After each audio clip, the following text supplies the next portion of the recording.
অভিনব কায়দায় গাঁজা বহনকালে মাদকদ্রব্য গাঁজাসহ একজন মাদক ব্যবসায়ীকে গ্রেফতার করেছে র্যাব-৫ সিপিসি-১।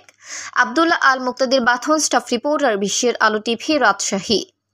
র্যাব-৫ রাজশাহীর সিপিসি-১ চাঁপাইনবাবগঞ্জ এর একটি অভিযানিক টহল দল ৫-১০-২০২৫ তারিখ সময় ১৯:৩০ ঘটিকায় সরকারি গাড়িযোগে চাঁপাইনবাবগঞ্জ জেলার সকল থানা এলাকায় মাদকদ্রব্য উদ্ধার অভিযানে বের হয়।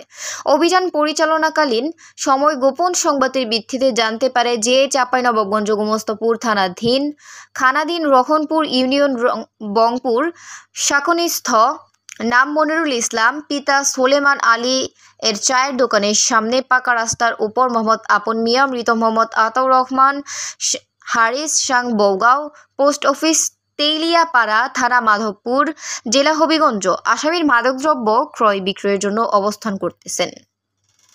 উক্ত সংবাদের ভিত্তিতে আভিযানিক টহল দল চাঁপাইনবাবগঞ্জ জেলার গোমস্তাপুর থানাধীন রহনপুর ইউনিয়ন রংপুর শাকিনস্থ নাম মনিরুল ইসলাম, পিতা সোলেমান আলী এর চায়ের দোকানের সামনে পাকা রাস্তায় এলাকা হতে উল্লেখিত আসামিকে ৬ কেজি মাদকদ্রব্য গাঁজাসহ গ্রেফতার করা হয়। ঘটনাস্থলে উপস্থিত হয়ে সাক্ষীদের উপস্থিতিতে ৫-১০-২০২৫ তারিখ সময় ২টা:৩০ ঘটিকায় আসামি ট্রাভেল ব্যাগের ভিতর হতে ৩ পচলা মোট ৬ কেজি মাদকদ্রব্য গাঁজা আলামত হিসেবে উদ্ধার করা হয়। গ্রেফতারকৃত আসামি ও উদ্ধারকৃত আলামত সমূহ পরবর্তী আইনগত ব্যবস্থা গ্রহণের জন্য চাঁপাইনবাবগঞ্জ সদর থানার হস্তান্তর করা হয়েছে।